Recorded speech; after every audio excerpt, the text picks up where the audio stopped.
ایک بے نام کو اعزاز نسب مل جائے، ایک بے نام کو اعزاز نسب مل جائے، کاش مادہ ہے پیمبر کا لقب مل جائے، کاش مادہ ہے پیمبر کا لقب مل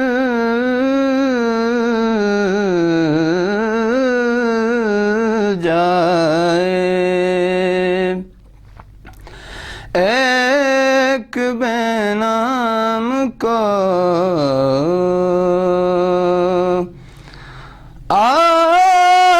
آدمی کو وہاں کیا کچھ نہیں ملتا ہوگا، آدمی کو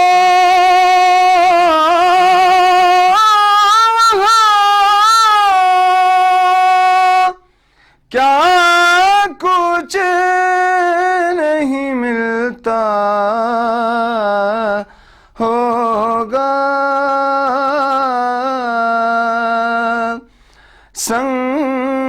سنگریزوں کو جہاں جنبش لب مل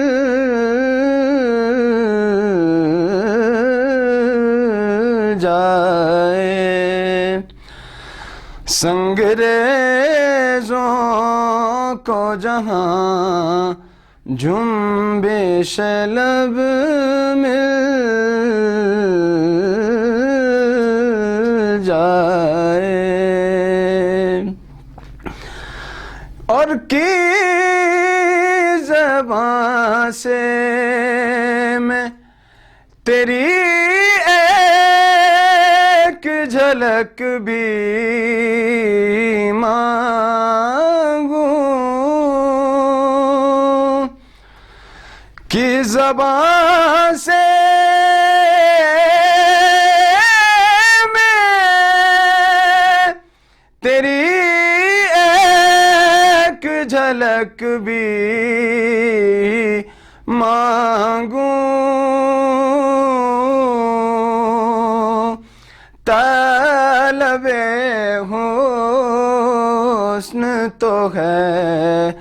حسن طلب مل جائے، طلب حسن تو ہے، حسن طلب مل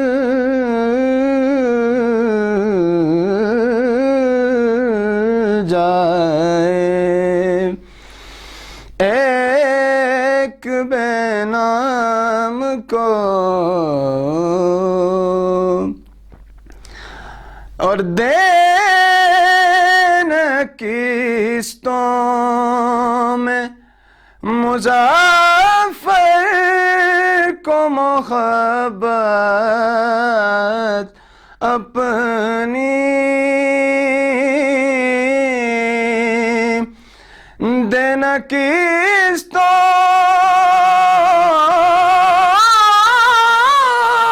میں مظفر کو محبت اپنی جس قدر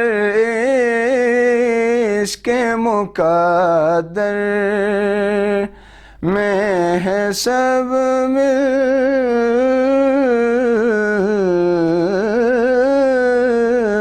جائے، جس قدر عشق مقدر میں ہے سب مل جائے، ایک بے نام کو اعزاز نسب مل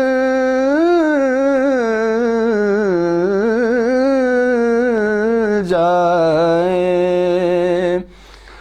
کاش مداح ہے پیغمبر کا لقب مل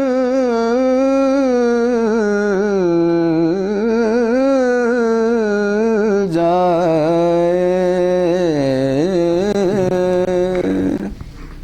اعوذ باللہ من الشیطان اللعین الرجیم،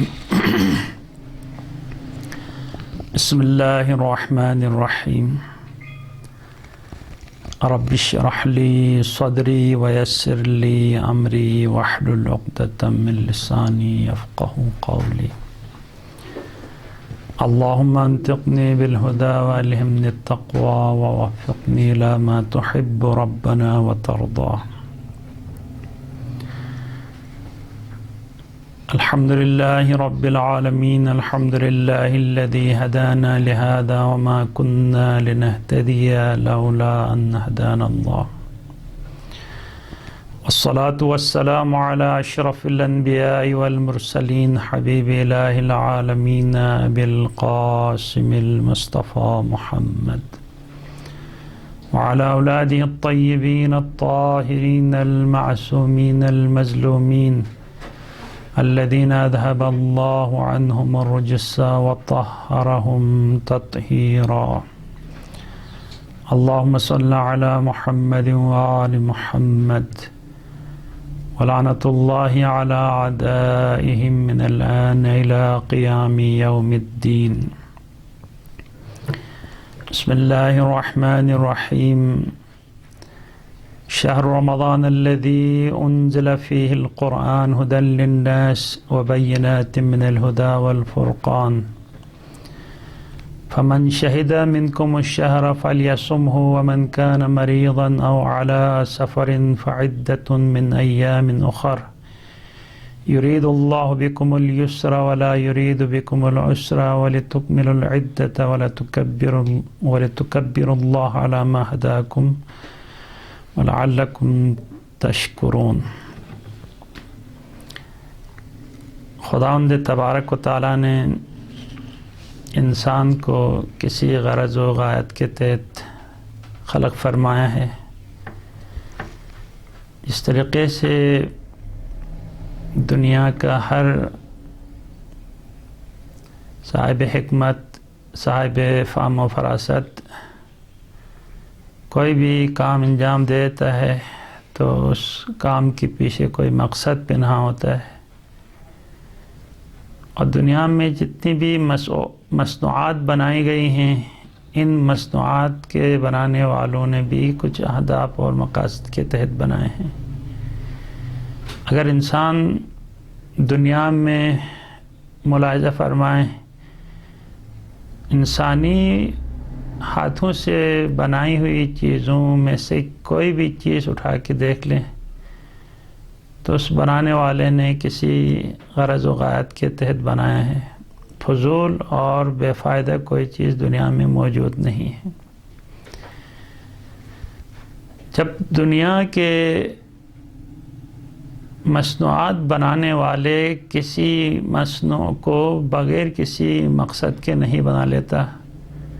تو وہ حکیم مطلق جو تمام حکیموں کو حکمت عطا کرنے والی ذات، آیا اس نے جو کام انجام دیے ہیں اور جو تخلیق کے شاہکار دنیا میں دکھا چکے ہیں، آیا وہ بلا مقصد ہے؟ یقیناً حکیم و مطلق کے کام لغو و فضول نہیں ہوتے، ان کے پیچھے کوئی حکمت کار فرما ہوتی ہے۔ دنیا میں انسان جب نگاہ کر لیتا ہے تو 4 قسم کے مخلوقات موجود ہیں۔ سب سے پہلے جمادات ہیں، زمین، پانی، پہاڑ وغیرہ، جو اپنی جگہ پہ جمع رہتے ہیں، جن کو جمادات کہا جاتا ہے۔ ان جمادات بنانے کا مقصد خداوند تبارک و تعالیٰ کا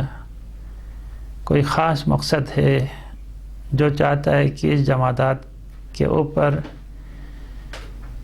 حیوانیت کے لیے زمینہ ہو، حیوانیت کو وجود دیا جائے۔ پھر اس کے بعد خداوند تبارک و تعالیٰ نے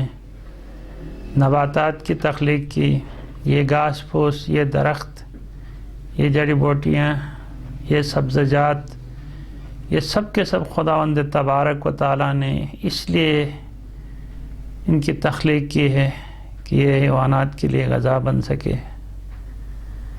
اور پھر اس کے بعد انسان کے علاوہ جتنے حیوانات ہیں ان کی تخلیق جانوروں میں سے، وہ بھی کسی مقصد اور غرض و غایت کے تحت پیدا کیے گئے ہیں۔ اور پھر آخری مخلوق جو انسان ہے اور جنات ہیں، جو زمینی مخلوقات میں سے ہیں، خداوند تبارک و تعالیٰ نے بھی اس انسان اور جنات کو پیدا کیا ہے، تو بھی کسی مقصد اور غرض و غایت کے لیے۔ اب انسان کو چاہیے کہ وہ اس بات کے بارے میں فکر کرے کہ وہ دنیا میں کیوں آیا ہے، کس مقصد کے لیے خداوند تبارک و تعالیٰ نے انسان کو دنیا میں بھیجا ہے۔ غور و فکر کرنے کے بعد ہدایت کی کتاب قرآن مجید کے مشاہدہ اور مطالعے کے بعد حکماء اور اولیاء اللہ اور انبیاء اور ائمہ معصومین علیہ السلام کے نورانی کلمات میں اگر انسان غور کرے تو یہ بات سمجھ میں آتی ہے کہ انسان کیوں خلق کیا گیا ہے۔ قرآن مجید کے اندر متعدد آیات میں غرض تخلیق انسان بیان ہوا ہے کہ انسان کو خداوند تبارک و تعالیٰ نے وما خلقت الجن والانس الا لیعبدون، کہ میں نے انسان کو، جنوں کو صرف اپنی عبادت کے واسطے پیدا کیے۔ اور خداوند تبارک و تعالیٰ حدیث قدسی میں ارشاد فرماتا ہے کنت کنزا مخفیا فاحببت ان اعرف فخلقت الخلق لکی اعرف، میں ایک چھپا ہوا خزانہ تھا، میں نے چاہا کہ میں پہچانا جاؤں، کیونکہ جو بھی خزانہ چھپ کے رہتا ہے تو اس کی کوئی قدر و قیمت نہیں ہوتی جب تک وہ ظاہر ہو کے منظر عام پہ نہ آ جائے۔ تو خداوند تبارک و تعالیٰ وہ چھپا ہوا خزانہ تھا، چاہا کہ میں اپنے آپ کو پہچانوا لوں، تو میں نے خلق کیا انسان کو تاکہ انسان مجھے پہچان لے۔ تو اس حدیث قدسی میں خداوند تبارک و تعالیٰ کا مقصد یہ ہے کہ انسان کی تخلیق اس لیے ہوئی کہ وہ اپنے رب کی معرفت حاصل کر لے۔ اور واقعاً یہ ایک بہت اہم غرض و غایت ہے۔ اگر کوئی بندہ اپنے رب کو اس طریقے سے پہچانے جس طریقے سے پہچاننے کا حق ہے، تو پھر اس کے لیے اطاعت اور بندگی کا ایک عجیب لطف اور مزہ محسوس ہوگا۔ کبھی بھی حکم خداوندی کی بجا لانے میں اس سے کوئی تکلیف اور غفلت نہیں ہوگی۔ شیطان اور نفس امارہ اس کو نہیں بہکا سکتا ہے۔ جو انسان اپنی رب کی معرفت حاصل کر لے، اور عبادت اور معرفت کے درمیان بھی ایک بہت مضبوط رشتہ ہے۔ انسان جتنی اللہ کی معرفت اس کے اندر قوی ہوگی، اتنی اس کی عبادت میں زیادہ توجہ دلچسپی ہوگی، اور جتنے انسان عبادت زیادہ بجا لائے گا اتنا ہی اس کی معرفت میں اضافہ ہوتا رہے گا۔ تو ایک آیہ مجیدہ میں کہتا ہے میں نے عبادت کے واسطے پیدا کیا، حدیث قدسی میں ارشاد فرمایا میں نے اپنی معرفت کے لیے، اور یہ دونوں لازم و ملزوم ہے، عبادت ہو تو معرفت بھی، اور معرفت ہو تو انسان کو عبادت بھی حاصل ہوتی ہے۔ جس طرح ائمہ معصومین اور انبیاء علیہ السلام نے جس طریقے سے خدا کی اطاعت اور بندگی کی ہے انسان سوچ نہیں سکتا ہے۔ ہمیں خداوند تبارک و تعالیٰ کی طرف سے 24 گھنٹوں میں 17 رکعت نماز فرض کیا گیا ہے، اور یہ 17 رکعت ہمارے لیے بہت سنگین ہیں اور بہت مشکل بھی ہے، نہیں پڑھ پاتے ہیں، بہت ساری نمازیں قضا ہو جاتی ہیں، لیکن دنیا میں ایسے لوگ بھی گزرے ہیں یا موجود ہیں جو شبانہ روز ہزار رکعت نماز پڑھتے تھے، 1000 رکعت نماز۔ انسان سوچ لیں 1000 رکعت نماز۔ مولا کائنات حضرت علیہ السلام کے بارے میں 1000 رکعت نماز بجا لانا ایک دن میں۔ امام زین العابدین علیہ السلام 1000 رکعت نماز بجا لاتے تھے۔ جب امام زین العابدین علیہ السلام کی شہادت ہوئی تو ان کے ایک صحابی جو شہادت کے دوران موجود نہیں تھے، سفر میں تھے، جب واپس آئے شہادت کے بعد تو امام علیہ السلام کی قنیز جو ایک عرصے تک امام کی خدمت کرتی رہی، اس راوی نے، صحابی نے استفسار کیا مجھے امام کے بارے میں کچھ حالات بتا دیں کہ امام کس طرح زندگی گزارتے تھے۔ اس قنیز نے کہا کہ کیا میں تفصیلی امام کے حالات بتاؤں یا اجمالی؟ تو راوی کہتا ہے کہ اجمالی طور پر بیان کر لیں۔ تو کنیز کہتی ہے میں نے اپنی زندگی میں اتنے سال امام علیہ السلام کی خدمت میں گزاری ہے، کبھی میں نے امام کے لیے دن میں کھانا نہیں پکایا ہے اور رات کو بستر نہیں بچھایا ہے۔ رات بھر عبادت کرتے تھے۔ گھر کے ساتھ ایک کھجوروں کا باغ تھا، اس باغ میں 500 درخت تھے۔ امام علیہ السلام افطاری کر کے جاتے تھے اس باغ میں، اور باغ میں ہر درخت کے نیچے 2 رکعت نماز پڑھتے تھے، اور جب واپس آتے تھے اس حال میں تھک کے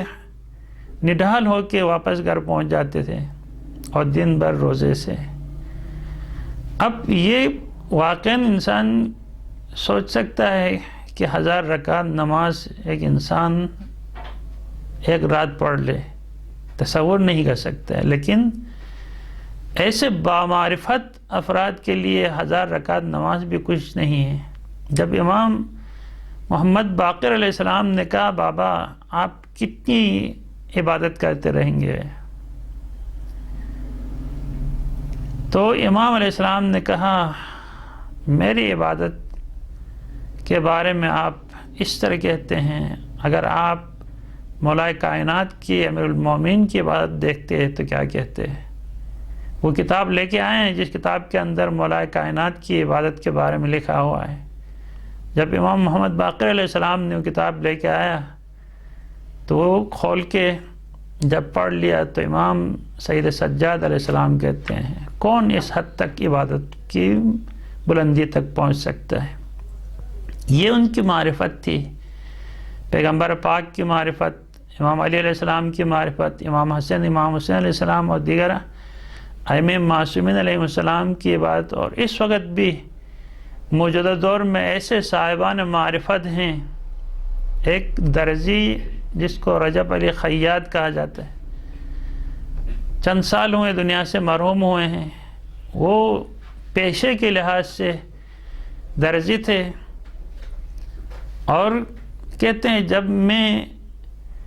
سلائی کے دوران میری تھوڑی سی بھی توجہ خدا سے ہٹتی تھی تو یہ سوئی میرے انگلی پہ گھس جاتی تھی۔ یعنی ایک لہجے کے لیے بھی انسان خداوند تبارک و تعالیٰ سے غافل رہے تو خداوند تبارک و تعالیٰ کی طرف سے اس کی تعذیب ہو جاتی ہے۔ ایک لہجے کے لیے بھی انسان، ایسے بامعرفت افراد ہیں۔ تو جتنی انسان کی معرفت زیادہ ہوگی اتنی ہی انسان عبادت زیادہ بجا لائے گا۔ ہم جو عبادت میں سستی کرتے ہیں اس کی وجہ یہ ہے کہ چونکہ ہم اپنے اندر خدا کے بارے میں اس معرفت حاصل کرنے کے بارے میں توجہ نہیں کرتے، دلچسپی نہیں لیتے. اور خدا کی معرفت انسان کو حاصل ہوتی ہے خدا کی صفات پہ، خدا کے کمالات پہ، خدا کی عظمت کے بارے میں، خدا کی مخلوقات کے بارے میں انسان غور کرے. انسان ایک جرثومہ ہے کہ خداوند تبارک و تعالیٰ کی یہ ایک شاہکار تخلیق ہے. اگر اس میں انسان کے اندر جو مختلف سسٹم ہیں ان سسٹم کا مشاہدہ کرے، دیکھنے کا سسٹم، نظام انہضام کا سسٹم، خون کی سرکولیشن کا سسٹم، کھانے کا سسٹم، اور پھر دفع کا سسٹم، اور جسم کے اندر کیا کیا قوتیں خدا نے کس خوبصورتی کے ساتھ انسان کی تخلیق کی ہے، اگر اس پہ غور کرے تو خود بخود جب دنیا میں کوئی نمایاں چیز دیکھ کے انسان کے منہ سے بے اختیار نکلتا ہے آفرین ہو بنانے والے کے اوپر، کیا ماہر شخص ہے، کتنی اس کی حکمت ہے، مہارت ہے. لیکن یہی انسان چونکہ مادی نظر سے دیکھتا ہے تو اسے مادیات کی طرف زیادہ توجہ ہوتی ہے، لیکن جب اس معنوی نگاہ سے خدا کی مخلوقات کی طرف نگاہ کرے، انسان، حیوانات، انواع و اقسام کے حیوانات، انواع و اقسام کے طعام، یہ مختلف پہاڑ، مختلف درخت، پھول، سبزی، ایک ہی درخت سے کئی قسم کے میووں کا، یہ سب کے سب خداوند تبارک و تعالیٰ کے تخلیق کے شاہکار ہیں. اب یقیناً انسان ان باروں میں، ان چیزوں کے بارے میں تفکر کرے گا، غور کرے گا تو خداوند تبارک و تعالیٰ کی معرفت اس کے دل میں بیٹھ جائے گی. اور جب انسان کو معرفت حاصل ہو جاتی ہے تو پھر وہ معرفت کے نتیجے میں انسان کے دل میں اس ذات باری تعالیٰ کے لیے محبت آ جاتی ہے. اور جب انسان کسی کی محبت میں مبتلا ہو جاتا ہے تو پھر اس کا منہ میں صرف اور صرف اپنے محبوب کا ذکر آتا ہے. ہر وقت، ہر بات میں، بات پہ وہ اپنے محبوب کا تذکرہ کرنے لگتا ہے، چونکہ اس کے دل میں اسی کے لیے جگہ ہے اور کسی اور کے لیے جگہ نہیں. بہانے سے وہ اپنے محبوب کا ذکر کر لیتا ہے. جب ہم حقیقی عشق اور محبت کی منزل تک پہنچ جائیں، خدا کی مخلوقات میں آثار خداوندی کے اوپر غور و فکر کے ذریعے سے، تو خداوند تبارک و تعالیٰ کی محبت ہمارے دل میں بیٹھ جائے گی. تو یہ خداوند تبارک و تعالیٰ نے اسی لیے کہ چونکہ چاہا کہ میں اپنی معرفت کرواؤں، تو خداوند تبارک و تعالیٰ نے ہمیں عبادت کرنے کے لیے پیدا کیا اور پھر بتلایا آپ کو میری اطاعت اور بندگی کرنا ہے. پروردگارہ ہم تیری اطاعت اور بندگی کیسے کریں؟ تو پھر خداوند تبارک و تعالیٰ نے نمونے دنیا میں بھیجے. میں انبیاء آپ کے درمیان بھیجتا ہوں، ان انبیاء کو دیکھ کے جو آپ کے اوپر میرے طرف سے حجت ہیں، اور آسمانی کتابیں بھیجی گئیں. ان آسمانی کتابوں کے ذریعے سے خداوند تبارک و تعالیٰ نے چاہا کہ انسان سے اللہ کیا چاہتا ہے. ان آسمانی کتابوں کے اندر صحف ابراہیمی کے اندر ابراہیم علیہ السلام کی امت کے لیے، تورات کے اندر موسیٰ علیہ السلام کی امت کے لیے، انجیل کے اندر عیسیٰ علیہ السلام کی امت کے لیے، زبور کے اندر حضرت داؤد علیہ السلام کی امت کے لیے خداوند تبارک و تعالیٰ نے ہدایت کے سرچشمے بہائے ہیں. اور قرآن مجید جو خداوند تبارک و تعالیٰ نے اپنے نبی کے اوپر نازل فرمایا ہے، جو اس کے بارے میں خداوند تبارک و تعالیٰ سورہ بقرہ کی ان آیات میں 185 نمبر کی آیت میں ارشاد فرماتا ہے، شہر رمضان الذی انزل فیہ القرآن، ماہ رمضان وہ مہینہ ہے جس میں قرآن نازل کیا گیا ہے. ہدی للناس، یہ قرآن اس لیے نازل کیا گیا ہے تاکہ یہ انسانوں کے لیے ہدایت کا باعث بنے. وبینات من الہدی،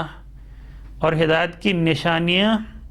اس قرآن کے اندر موجود ہیں. والفرقان، اور حق اور باطل کے درمیان فرق کرنے والی نشانیاں اس قرآن کے اندر موجود ہیں، اور اسی قرآن ہی نے ہمیں اوپر 183 نمبر کی آیت میں بتلا دیا صاحبان ایمان آپ کے اوپر روزے فرض کیے گئے ہیں جیسے آپ سے پہلے والی امتوں کے اوپر روزے فرض کیے گئے تھے تاکہ تم متقی پرہیزگار بن جاؤ۔ اب یہاں پہ خداوند تبارک و تعالیٰ فرماتا ہے پھر تاکید کر کے فمن شہد منکم الشہر فلیصمہ، آپ میں سے جو بھی اس مہینے کو درک کر لے، اب اس حال میں جب بالغ عاقل مکلف ہوں اور ماہ رمضان حلول کر جائے تو پھر کسی عذر اور مشکل موجود نہ ہو تو پھر فلیصمہ، اس پورے مہینے میں روزہ رکھ لو۔ اور خداوند تبارک و تعالیٰ کی حکمت ومن کان مریضا او علی سفر فعدۃ من ایام اخر، اگر کوئی ماہ رمضان المبارک کے دوران بیمار ہو جائے یا سفر میں ہو تو پھر اس سے یہ 30 دنوں کی گنتی کو کسی اور وقت میں پورا کرنا ہوگا۔ ماہ رمضان کے گزرنے کے بعد جب وہ سفر سے واپس پلٹ جائے، بیماری سے وہ شفا یاب ہو جائے، تو ایسے موقع پہ جتنے روزے اس سے رہ گئے ہیں ماہ رمضان کے دوران روزوں کی عادت کو مکمل کرے گا۔ یرید اللہ بکم اليسر ولا یرید بکم العسر، چونکہ خدا مہربان ہے اپنے بندوں کے اوپر، وہ چاہتا ہے اپنے بندوں کے لیے آسائش چاہتا ہے، اپنے بندوں کے لیے سختی اور مشقت نہیں چاہتا ہے۔ اس لیے مریض جس کی بساط میں نہ ہو کہ وہ روزہ رکھ لے، اس کے اندر طاقت نہ ہو تو پھر وہ روزہ نہ رکھ لے، آئندہ جب بھی شفا یاب ہو جائے روزہ رکھ لے۔ سفر میں ہو، چونکہ سفری مشکلات سے انسان دوچار ہوتا ہے، روزہ رکھنا بہت مشکل ہوتا ہے، اس لیے خدا نے اپنی حکمت کے ساتھ سفر کے دوران روزوں کو قصر کرنے کا حکم دیا ہے۔ وَلِتُكْمِلُوا الْعِدَّةَ، اور آپ لوگوں کو چاہیے کہ یہ جو ایک مہینے کے دن ہیں وہ مکمل کر لیں، 29 دن یا 30 دن کا یہ مہینہ کوئی ایک دن آپ سے چھٹنے نہ پائے بغیر کسی عذر و حرج کے۔ اور وَلِتُكَبِّرُوا اللَّهَ عَلَى مَا هَدَاكُمْ، خداوند تبارک و تعالیٰ نے آپ کو جو ہدایت کی ہے قرآن کے ذریعے سے جن کاموں کی طرف، اسلام کی طرف، خدا کی معرفت کی طرف، خود ماہ رمضان کے روزے رکھنے کی طرف، اور دیگر انواع و اقسام کی ہدایتیں جو اللہ پاک نے آپ کو دی ہیں، ان نعمتوں کی شکر کے طور پہ اللہ کی بلندی عظمت بیان کرتے رہیں۔ لعلکم تشکرون، شاید آپ ایسا کریں گے تو خدا کے شکر گزار بندوں میں سے بن جائیں گے۔ کل والی آیت میں 83 نمبر کی آیت میں خدا نے کہا لعلکم تتقون، روزہ رکھ لو تو تم متقی پرہیزگار بن جاؤ۔ آج پھر کہتے ہیں روزہ رکھ لو، اور روزہ رکھنے کے بعد خدا کی بلندی بیان کرنے کے بعد آپ جو ہے خدا کے شکر گزار بندوں میں سے بن جاؤ گے۔ تو خداوند تبارک و تعالیٰ نے جس حکمت کے ساتھ روزے ہمارے اوپر فرض کیے ہیں، عبادت کی ایک بہترین نمونہ ہیں، اور اخلاص کے ساتھ بجا لائی جانے والی عبادتوں میں سر فہرست عبادت یہی روزہ ہے جو انسان 100% اخلاص کے ساتھ بجا لا سکتا ہے بغیر کسی ریا اور خود نمائی کی شائبے کے۔ اب یہ ماہ رمضان کے اس آیت کے بعد پھر ساتھ ساتھ یہ آیت بھی اس روزوں کے ساتھ اور ماہ رمضان کے ساتھ عجیب اس کا ربط، اور یہ آیت خداوند تبارک و تعالیٰ نے اپنے رسول سے کہتا ہے وَإِذَا سَأَلَكَ عِبَادِي عَنِّي فَإِنِّي قَرِيب۔ کسی شخص نے آ کے رسول خدا سے استفسار کیا پروردگارہ ہمارا رب ہمارے قریب ہے تو ہم آہستہ اس سے گفتگو کریں گے، یا دور ہے تو ہم زور زور سے پکاریں گے، ہمیں اپنے رب کی معرفت کروا لیں کہ ہمارا رب ہمارے نزدیک ہے یا ہم سے دور ہیں۔ تو خداوند تبارک و تعالیٰ نے یہ آیت بھیجی اور اسے بتلا دیا اے رسول جب میرے بندوں میں سے کوئی بندہ میرے بارے میں آپ سے پوچھے تو کہہ دو انی قریب، میں بہت ہی قریب ہوں اپنے بندوں، میں اپنے بندوں کی شہرک سے بھی ان سے زیادہ نزدیک ہوں۔ اب جب میں اپنے بندوں کے قریب ہوں تو اجیب دعوت الداعی، کوئی پکارنے والا جب پکار لیتا ہے تو میں اس کی پکار کا جواب دیتا ہوں۔ اور فرماتے ہیں فَلْيَسْتَجِيبُوا وَلْيُؤْمِنُوا بِي، بس چاہیے کہ مجھ سے انسان پکارے، مناجات کرے اور میرے اوپر ایمان لائے، لعلکم یرشدون، پھر آپ ہدایت پائیں گے۔ اب ان تینوں آیات کے اندر لعلکم تتقون، لعلکم تشکرون، لعلکم یرشدون، خداوند تبارک و تعالی اپنی عبادت فرض کرنے کے بعد دعا بھی خداوند تبارک و تعالی کی ایک بہترین عبادت ہے، مخ عبادت قرار دیا گیا ہے۔ اب انسان روزہ رکھے تو متقی بن جائے، اگر انسان روزہ رکھے خدا کی نعمتوں پہ خدا کا عظمت بیان کرے تو وہ بن جائے کہ انسان شکر گزار، اور پھر اپنے رب سے رابطہ رکھے، دعا کے ذریعے سے پکارے تو بندہ بن جائے گا خدا کا طرف سے ہدایت پانے والا۔ اب یہ مہینہ ہے جس مہینے کی عظمت، چونکہ ماہ رمضان المبارک ایک ایسا مہینہ ہے جس مہینے کی جتنی عظمت ہے انشاءاللہ آپ کی خدمت میں آیات اور روایات کی روشنی میں عرض کروں گا کہ خداوند تبارک و تعالیٰ نے قرآن مجید میں فرمایا سورہ قدر میں انا انزلناہ فی لیلۃ القدر وما ادراک ما لیلۃ القدر لیلۃ القدر خیر من الف شہر، کہ میں نے اس قرآن کو لیلۃ القدر میں نازل فرمایا ہے۔ تمہیں کیا معلوم کہ لیلۃ القدر کیا ہے؟ لیلۃ القدر 1000 مہینوں کی عبادت سے افضل ہے۔ تنزل الملائکۃ والروح فیہا بإذن ربہم من کل امر سلام ہی حتی مطلع الفجر۔ اس رات فرشتے خداوند تبارک روح امین خداوند تبارک و تعالیٰ کی طرف سے ہر امر کی تقدیر لے کے نازل ہوتے ہیں، اور یہ صبح تک سلامتی کی رات ہے۔ اب اس ماہ رمضان المبارک کے خداوند تبارک و تعالیٰ عظمت قرآن مجید میں ہی ارشاد فرماتا ہے کہ میں نے قرآن جو میری ہدایت کی کتاب ہے، ماہ رمضان کو یہ اعزاز بخشا ہے کہ اس مہینے کے اندر میں نے ہدایت کی کتاب جو پیغمبر کا جاودانہ معجزہ ہے، اس قرآن کو نازل کروں ماہ رمضان مبارک میں۔ اور جب معصوم سے پوچھا گیا کہ کیا وجہ ہے کہ روزوں کے لیے 12 مہینوں میں سے صرف ماہ رمضان ہی کا انتخاب کیوں ہوا، کسی اور مہینے میں یہ روزے فرض کیوں نہیں کیے گئے؟ تو امام معصوم نے جواب دیا چونکہ جتنی بھی ہدایت کے لیے حق اور باطل کے درمیان فرق ڈالنے کے لیے خدا کی طرف سے ہدایت کے لیے جتنی آسمانی کتابیں اور صحیفہ آسمانی نازل ہوئی ہیں وہ سب کے سب اسی ماہ رمضان مبارک میں نازل ہوئی ہیں۔ توریت بھی 6 رمضان مبارک میں نازل ہوئی ہے، انجیل 12 ماہ رمضان مبارک کو نازل ہوئی ہے، زبور 18 ماہ رمضان مبارک کو نازل ہوئی ہے، اور قرآن مجید جو ہے وہ شب قدر کو نازل ہوئی ہے۔ تو چونکہ تمام آسمانی کتابیں ماہ رمضان میں نازل ہوئی ہیں تو مناسب تھا کہ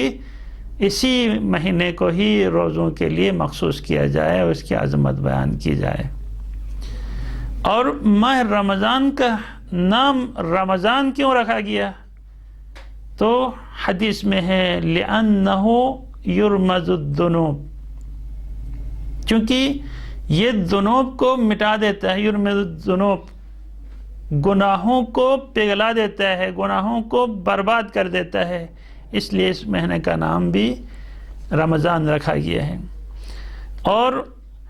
یرمز الذنوب امام صادق علیہ السلام فرماتے ہیں کہ قلب شہر رمضان لیلۃ القدر،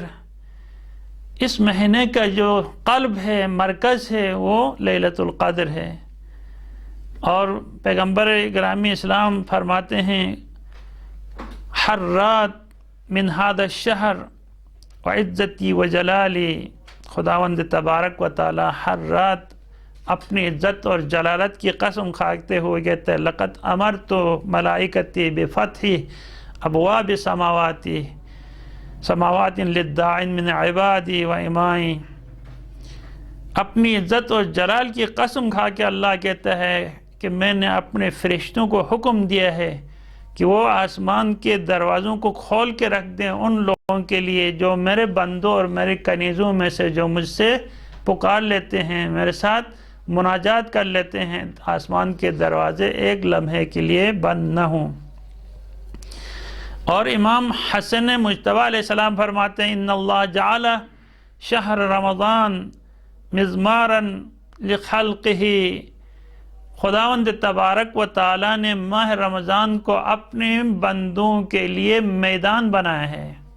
فَيَسْبِقُونَهُ فِيهِ بِطَاعَتِهِ إِلَى مَرْضَاتِهِ، خدا کی رضا تک طاعت کے ذریعے سے پہنچنے میں بندے ایک دوسرے سے سبقت لے جاتے ہیں۔ اور واقعاً یہ مال خرچ کرنا، روزے رکھنا، عبادتیں کرنا اور عجیب و غریب قسم کے مقابلے ہوتے، قرآن کی تلاوت کا مقابلہ، ذکر کا مقابلہ، کتابوں کی مطالعہ، صحیفہ کاملہ قرآن مجید کا ترجمے کے ساتھ پڑھنے اور قرأت قرآن کرنے، کتنی دفعہ قرآن ختم کرنے کے مقابلے اسی ماہ رمضان المبارک میں ہوتے ہیں۔ خدا نے اس کو میدان مقابلہ کرا دیا ہے اپنی اطاعت اور بندگی کے ذریعے سے کہ کون انسان زیادہ سے زیادہ اپنے رب کی مرضی کو حاصل کر سکتا ہے۔ الذی خلق الموت والحیات لیبلوکم ایکم احسن عملا، خدا نے انسان کی موت اور حیات کی تخلیق اس لیے کی ہے تاکہ وہ جان لے کہ آپ میں سے کون اچھا عمل بجا لاتا ہے۔ تو اس ماہ رمضان المبارک میں بھی خداوند تبارک و تعالی یہ چاہتا ہے کہ میرے بندے مجھ تک پہنچنے کے لیے مقابلے کریں۔ اور پیغمبر فرماتے ہیں اکثر فیہ من تلاوت القرآن، جب ماہ رمضان آ جائے تو اس ماہ رمضان میں کثرت کے ساتھ قرآن کی تلاوت کیا کرو، جس طرح پہلے عرض ہوا کہ ایک آیا کی تلاوت دیگر مہینوں میں ایک پورے قرآن ختم کرنے کے برابر ہے۔ اور امام صادق علیہ السلام فرماتے ہیں اذا کان شہر رمضان لم یتکلم الا بالدعاء والتسبیح والاستغفار والتکبیر۔ امام صادق علیہ السلام جب بھی ماہ رمضان آتے تھے تو پھر اس وقت امام دعا کے علاوہ بات نہیں کرتے، تسبیح کے علاوہ کوئی اور کلام نہیں کرتے، استغفار اور خدا کی عظمت بیان کرتے رہتے تھے، لوگوں سے گفتگو کرنا چھوڑ دیتے۔ یا اولیاء اللہ 40 قرآن جو بندہ قرآن تلاوت کرے تو اس کو کہاں فرصت ہے کہ وہ لوگوں سے فضول باتوں میں مشغول رہے۔ 40 قرآن ائمہ معصومین علیہ السلام اس ماہ رمضان مبارک میں، اور استغفار کی جو تاکید ہوئی ہے انشاءاللہ بیان ہوگا۔ پیغمبر نے اپنے اس خطبے میں جب ماہ رمضان المبارک کا آمد تھی اور شعبان کا آخری جمعہ تھا یا کوئی بھی شعبان کی کسی دن میں بھی روایت میں مختلف طریقے سے ذکر ہوا ہے، یہ بات خصوصیت کے ساتھ ارشاد فرمائی ہے کہ ماہ رمضان وہ مہینہ ہے جس مہینے میں خداوند تبارک و تعالیٰ اپنے بندوں کے گناہوں کو بخش دیتا ہے۔ اس طریقے سے گناہوں کو بخش دیتا ہے کہ حدیث میں ہے، ایک روایت کے مطابق ہر افطاری کے وقت 1 ملین افراد کو خداوند تبارک و تعالیٰ جہنم سے آزاد کر دیتا ہے، 1 ملین افراد کو۔ ایک روایت کے مطابق، دوسری روایت کے مطابق 70 ملین افراد ایک افطاری میں بخشے جاتے ہیں جن کے اوپر گناہوں کی وجہ سے جہنم واجب ہو چکا ہو۔ اب یہ ماہ رمضان کی عظمت، اور اب 30 دنوں تک اتنے افراد بخشے جائیں گے، اور جب شب عید آئے گی، عید الفطر کی رات، جب خداوند تبارک و تعالیٰ پورے روزے کا انعام اور عیدی دینے کے لیے حدیث میں ہے کہ جتنے بندے ماہ رمضان میں بخشے گئے ہیں اتنے بندے صرف اسی ایک رات بخشے جاتے ہیں۔ اب حساب کریں 1 ملین یا 70 ملین مختلف روایت کے اعتبار سے ہر روز بخشے جائیں، اور 30 دنوں کے بعد جب عید کی رات آتی ہے، جس رات خدا کی عبادت کے لیے شب بیداری کرنے کی تاکید ہوئی ہے، اسی رات جب انسان خدا کے ساتھ بیٹھ کے اپنے گناہوں کا اعتراف کرے گا اور خدا سے مناجات کرے گا، تو یقیناً خدا ان بندوں میں سے اسے قرار دے گا جو بندے اسی رات آزاد ہوں گے۔ پورے ماہ رمضان میں جتنے بندے بخشے گئے ہیں اتنے بندے اسی ایک رات بخشے جائیں گے۔ اب یہ جو مہینہ ہے، جس مہینے کے بارے میں روایت کے اندر ملتا ہے، حسن بن افضال روایت کرتے ہیں امام رضا علیہ السلام سے۔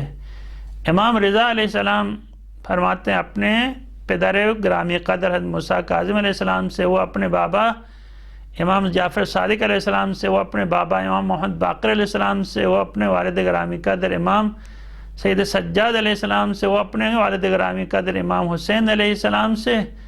اور امام حسین علیہ السلام اپنے والد گرامی قدر حضرت علی علیہ السلام سے روایت کرتے ہیں۔ اور مولا کائنات فرماتے ہیں ایک دن رسول خدا نے خطبہ دیا، اور خطبہ دینے کے بعد اس خطبے میں ماہ رمضان کی عظمت بیان کرنے لگے۔ ایھا الناس قد اقبل الیکم شہر اللہ بالبرکۃ والرحمۃ والمغفرہ، لوگو خدا کا مہینہ آپ کی طرف برکتوں کو، رحمتوں اور مغفرت کو لے کے آتا ہے۔ شہر هو عند اللہ افضل الشہور، یہ ایک ایسا مہینہ ہے جو خدا کے پاس تمام مہینوں سے افضل ہے۔ وَأَيَّامُهُ أَفْضَلُ الْأَيَّامِ، اس مہینے کے جتنے بھی دن ہیں وہ دیگر مہینوں کے دنوں سے افضل ہیں۔ وَلَيَالِيهِ أَفْضَلُ اللَّيَالِي، اور اس مہینے کی راتیں دیگر مہینوں کی راتوں سے افضل ہیں۔ وَسَاعَاتُهُ أَفْضَلُ السَّاعَات، اور اس کے گھنٹے اور ساعتیں دیگر مہینوں کے ساعتوں سے افضل ہیں۔ شَهْرٌ دُعِيتُمْ فِيهِ إِلَى ضِيَافَةِ اللَّهِ، ایک ایسا مہینہ ہے جس مہینے میں آپ کو خدا کی میزبانی میں دعوت دی گئی ہے، خدا کی مہمانی کے لیے تمہیں بلایا گیا ہے۔ وَجَعَلْتُمْ فِيهِ مِنْ أَهْلِ كَرَامَةِ اللَّهِ، اور آپ لوگوں کو اس مہینے میں ان لوگوں میں سے قرار دیا گیا ہے جن کے اوپر خداوند تبارک و تعالیٰ کی طرف سے خصوصی مہربانی ہوئی ہے۔ أَنفَاسُكُمْ فِيهِ تَسْبِيحٌ، اس مہینے میں آپ کا سانس لینا تسبیح کے برابر ہے۔ ایک سانس انسان کی اندر سے نکلتی ہے تو گویا سبحان اللہ کا ثواب اس کے نام اعمال پہ لکھ دیا جاتا ہے۔ وَالنَّوْمُكُمْ فِيهِ عِبَادَةٌ، اور اگر آپ روزے رکھنے کے بعد آرام سے سو جائیں گے تو آپ سوتے رہیں گے، فرشتے آپ کے لیے آپ کے نام اعمال میں ثواب لکھتے رہیں گے، چونکہ عبادت ہے۔ ماہ رمضان میں سونا بھی عبادت ہے۔ وَعَمَلُكُمْ فِيهِ مقبول، اور اس میں عمل بجا لانا، ہر عمل، چونکہ شیطان کو پابند کیا جاتا ہے تو جو عمل بجا لائی جاتی ہے اس کے اندر اخلاص ہوتا ہے تو خداوند تبارک و تعالیٰ اس عمل کو قبول کر لیتا ہے۔ تمام مومنوں سے، مسلمانوں سے یہ گزارش ہے کہ ماہ رمضان میں جتنی بھی آپ، چونکہ یہ ہمارا دین کی تعلیم ہے کہ کوئی بھی کام خدا کی خوشنودی کے لیے بجا لائے، خدا کی قربت حاصل کرنے کے لیے بجا لائے تو وہ حقیقت میں عبادت کہلاتا ہے۔ اگر کوئی بندہ قربتاً اللہ کیے بغیر کوئی عمل بجا لائے تو وہ عبادت کے زمرے میں شامل نہیں ہوتا، جس طریقے سے حدیث میں ہے۔ اور علماء فرماتے ہیں جب کوئی ماں اپنے بچے کو بسم اللہ الرحمن الرحیم کہہ کے دودھ پلاتی ہے تو جتنا بچہ دودھ چوس لے گا اتنا ماں کی گناہ بخشے جائیں گے، غلام آزاد کرنے کے ثواب اس کے نام اعمال پہ لکھ دیے جائیں گے۔ اگر وہ بسم اللہ الرحمن الرحیم کہہ کے خدا کی یاد میں اپنے بچے کو دودھ پلائے، یہ کہہ کے دودھ پلائے کہ یہ چھوٹا بچہ خدا کا مخلوق ہے، میں اس کی تربیت کروں، اس کو دودھ پلاؤں، اس کو کھانا دوں، اس کے کپڑے دھو لوں، اس کو اچھی طرح بڑا کروں تو میرا رب مجھ سے راضی ہوگا۔ اگر اس نیت کے ساتھ اگر یہ ماں اپنے بچے کی تربیت کرتی ہے، اس کی زندگی میں خدمت کرتی ہے، تو یہ عبادت ہے اور اس ماں کے پاؤں کے نیچے جنت ہے۔ لیکن اگر کوئی ماں خدا کا نام لیے بغیر، خدا کی خوشنودی کے بغیر اگر یہ ماں اپنے بچے کی تربیت کرے، کھائے کھلائے پلائے، اس کی ضروریات زندگی پوری کرے، تو اس ماں اور پھر ایک کافر ماں، ایک ہندو ماں، ایک جانور ماں، ہر ماں اپنی اولاد کے ساتھ محبت کرتی ہے، لیکن اس ماں اور اس ماں میں کوئی فرق نہیں ہے۔ وہ کافر کی ماں بھی اپنے بچے کے ساتھ وہی کرتی ہے جو مسلمان ماں کرتی ہے۔ ایک جانور کی ماں بھی اپنے بچے کے ساتھ وہی کرتی ہے جو ایک انسان کی ماں اپنے بچے کے ساتھ کرتی ہے۔ لیکن مسلمان اور کافر اور مسلمان اور حیوانوں کے درمیان فرق یہ ہے کہ انسان خدا کے لیے، خدا کی خوشنودی کے لیے بچے کی تربیت کرتی ہے۔ اسی طرح ماہ رمضان میں خدا شاہد ہے، آپ سحری کھائیں اس لیے کہ میں دن میں اللہ کی اطاعت کر سکوں، اس نیت سے سحری کھائیں تو آپ کا سحری کھانا عبادت۔ بسم اللہ الرحمن الرحیم اور سحری کے وقت جو دعائیں پڑھی جاتی ہیں وہ دعاؤں کے ساتھ اگر آپ سحری کا اختتام کریں اور پھر افطار کا وقت آ جائے اس طرح ٹوٹ پڑیں جس طریقے سے بھوکے جانور کھانے کے اوپر ٹوٹ پڑتے ہیں، تو پھر یہ افطار وہ والا افطار نہیں ہے جو خدا چاہتا ہے۔ باقاعدہ افطار کے وقت خدا کا نام لیا جائے، سورہ انا انزلنا پڑھا جائے، اور پھر اس کے بعد جو ہے وہ دعا جو اللہم لک استمت علی رزقک افطرت علیک توکلت بسم اللہ الرحمن الرحیم کہہ کے افطاری کرے، تو یہ افطاری عبادت ہے۔ اور انشاءاللہ اسی خطبے میں اسی افطاری دینے والے جتنے بندوں کو کوئی بندہ اس قسم کی افطاری دے گا تو گویا اتنے ہی بندوں کو اس نے راہ خدا میں غلاموں کو آزاد کر دیا ہے۔ لہٰذا سحری کھانا، کسی کو کچھ دینا، کپڑے دھونا،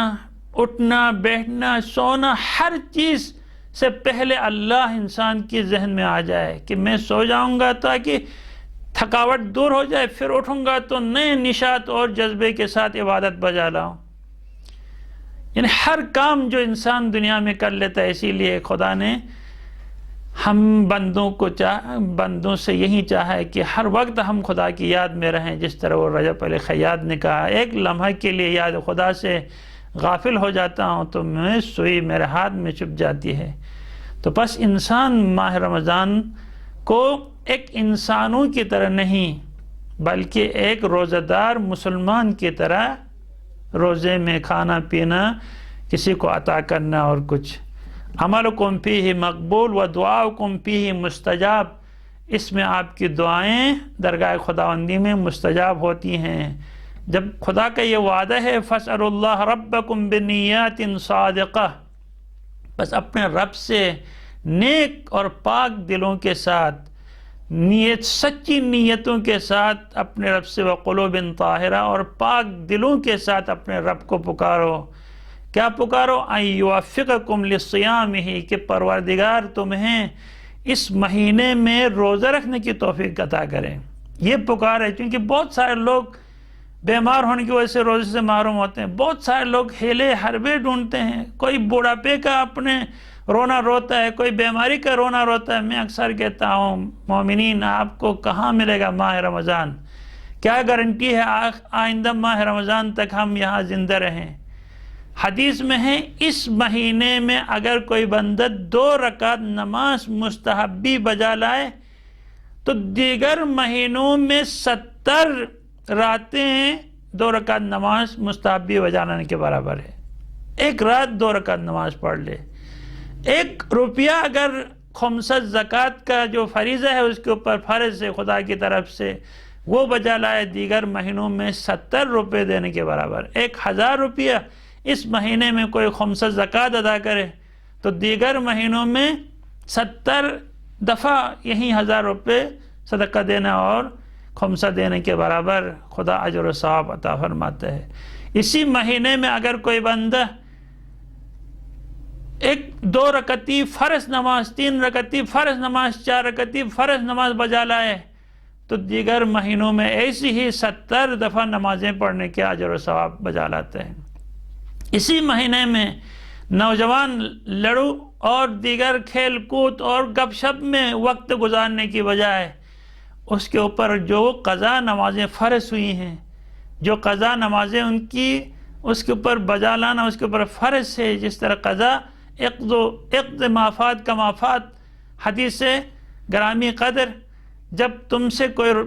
روزہ ٹوٹ جائے یا کوئی نماز رہ جائے تو اسی طرح قضا کرنا ہے جس طریقے سے وہ قضا ہو گئی ہے۔ اب کوئی بندہ ایسا نہیں، چونکہ ایک ایسے معاشرے کے اندر رہ رہے ہیں جس معاشرے میں دین کو اہمیت نہیں دی جاتی ہے، اللہ کو اہمیت نہیں دی جاتی ہے، نماز کو اہمیت نہیں دی جاتی ہے، اور پہلے زمانے میں بس ماتم کرنا، بس صرف اور صرف فضائل اہل بیت بیان کرنا، صرف امام حسین پہ رونا، اسی کو کافی سمجھا جاتا تھا نجات کے لیے۔ اب انقلاب اسلامی ایران کے بعد اسلام حقیقی معنوں میں لوگوں کے سامنے آیا، نہیں صرف امام حسین کے اوپر رونا، گریہ کرنا، ماتم کرنا، یہ کل اسلام نہیں ہے، یہ اسلام کا ایک حصہ ہے۔ کل اسلام یہ نہیں ہے کہ انسان صرف ماتم کرے، یہ اسلام کی ایک شرائط میں سے ہے، اسلام کی بنیادی تعلیمات میں سے ایک ہے، لیکن انسان اس سے زیادہ نماز ہے، روزہ ہے، اور ہر ذی شعور ہوشمند باعقل انسان یہ سمجھتا ہے کہ نماز واجب، روزہ واجب، حج واجب، زکوٰۃ واجب، خمس واجب، اور امر بالمعروف نہی عن المنکر واجب، اہل بیت علیہم السلام اور خدا سے، ائمہ معصومین علیہم السلام سے، پیغمبران سے محبت کرنا، خدا کے نیک اور صالح بندوں سے محبت کرنا اور ان سے، ان کے دشمنوں سے نفرت کرنا، یہ واجبات الہیہ میں سے ہے۔ اور پھر کسی کو خیرات دینا، کسی کو کھانا کھلانا، کسی کو افطاری دینا، اور پھر کہیں پہ ماتم کرنا، رونا رلانا، یہ سارے کے سارے مستحبات ہیں، اور انسان کی عقل اجازت نہیں دیتی کوئی یہ بندہ یہ سوچے کہ وہ مستحب کے ذریعے سے واجب، مستحب کی جگہ کبھی نہیں لے سکتا ہے۔ واجب کہ اگر کوئی بندے کے اوپر 1000 روپے زکوٰۃ کے واجب ہیں، 1000 روپے خمس کے واجب ہیں، یا کسی بندے کا قرضہ اس کے اوپر 1000 روپے کا واجب ہے، واجب الادا ہے، اب یہ بندہ 70,000 1,00,000 روپے کسی کی افطاری میں خرچ کرے، ماہ رمضان میں لوگوں کو ڈونیشن دے، 1000 نہ دے لیکن 1,00,000 دے، 1000 واجب ہے، 1,00,000 اس کے اوپر مستحب ہیں، تو 1,00,000 1000 کی جگہ نہیں لے سکتا، کل یہ 1,00,000 اس کو جہنم سے آزاد نہیں کر سکتا جب تک فرض کو ادا نہ کرے۔ لہٰذا دعا کرے کہ ماہ رمضان میں خدا اس طرح روزہ رکھنے کی توفیق دے جیسے وہ چاہتا ہے، ایسی روزہ ہو جو روزے سے رب راضی ہو، وَتِلَاوَةِ كِتَابِهِ، اور خداوند تبارک و تعالی خصوصیت کے ساتھ خدا کی تلاوت کی توفیق کے لیے دعا کریں نمازوں کے بعد اور ہر لمحات پہ، اور فرماتے ہیں فَإِنَّ الشَّقِي مَنْ حَرُمَ غفران اللہ فی هذا الشہر العظیم، شقی انسان وہ ہے جو ماہ رمضان گزر جائے لیکن اس نے اپنے گناہ نہیں بخشوا سکا ہو۔ تو آئیے مومنوں، مسلمانوں، اس ماہ رمضان کا حق اس طریقے سے ادا کریں جس طرح پروردگار کی عبادت کرنے کا حق ہے، اپنے اپنے قیمتی لمحات میں خدا کی یاد میں گزاریں، تسبیح پڑھیں، ذکر پڑھیں، قرآن کی تلاوت کریں، غریبوں کی مدد کریں، مریضوں کی عیادت کریں، اپنی زبان پہ صرف یاد خدا اور ذکر خدا جاری ہو، غیبت، کسی کی دل آزاری، لڑائی جھگڑا، غصہ، گالی گلوچ، ان چیزوں سے ماہ رمضان میں اجتناب کریں تاکہ خداوند تبارک و تعالی کا حقیقی وہ بندہ بن سکیں، جس بندوں کو جس مقصد کے لیے خدا نے تخلیق کیا اسی مقصد کو عملی جامہ پہنا سکیں کہ ہم خدا کی اطاعت اور بندگی کریں۔ اور خدا کہتا ہے اے انسان، یہ پوری کائنات میں نے تمہارے لیے پیدا کیا ہے اور میں نے تمہیں اپنے لیے پیدا کیا ہے۔ اب آپ جس طریقے سے دنیا سے استفادہ کرتے ہیں اسی طرح اللہ پاک چاہتا ہے آپ سے استفادہ کرے، آپ سے استفادہ اس وقت ممکن ہے جب آپ اللہ کی اس طرح عبادت کریں جیسے اللہ چاہتا ہے، جس طریقے سے مولا کائنات کا وہ نورانی کلمہ ہے، الہی کفا بی عزن ان اکون لک عبدا، پروردگارہ میرے لیے عزت کے لیے یہی کافی ہے کہ میں تیرا بندہ ہوں، وکفا بی فخرا ان تکون لی ربا، دنیا میں لوگ مختلف نسبتوں اور شخصیات اور قوموں اور اپنے آباء و اجداد سے منسوب کر کے اپنے لیے فخر جتاتے ہیں، تو مولا فرماتے ہیں میرے لیے فخر کے لیے اتنا کافی ہے کہ تو جیسا میرا رب ہے۔ جب ایسا ہے تو پروردگارہ الہی انت کما احب فجعلنی کما تحب وترضا، پروردگارہ میں جیسا چاہتا ہوں آپ ایسے ہیں، اور آپ مجھے ایسا بنا لے جیسا آپ چاہتا ہے۔ یہ دعا ہمیشہ اسی ماہ رمضان کے دوران پڑھتے رہیں، اس کا ورد کرتے رہیں، اور خدا سے اپنے نیک نیتوں اور پاک دلوں کے ساتھ اللہ سے مانگیں کہ اللہ پاک آپ کو اپنی معرفت عطا فرمائے، اور اسی معرفت کے سائے میں پھر ہر عبادت آسان ہو جاتی ہے۔ پروردگارہ ہمیں ایسا بنا دے جیسا تو چاہتا ہے، ایسا نہ بنا دے جیسے تو نہیں چاہتا ہے۔ اس مہینے میں ہمیں قرآن مجید کی تلاوت کرنے اور تیری اطاعت اور بندگی کرنے کی توفیق عطا فرما، اور تمام بیماروں کو شفاء کامل و عاجل عطا فرما، تمام پریشان حالوں کی پریشانی کو دور فرما، مقروضین کے قرضوں کو ادا فرما۔ والسلام علیکم ورحمۃ اللہ وبرکاتہ۔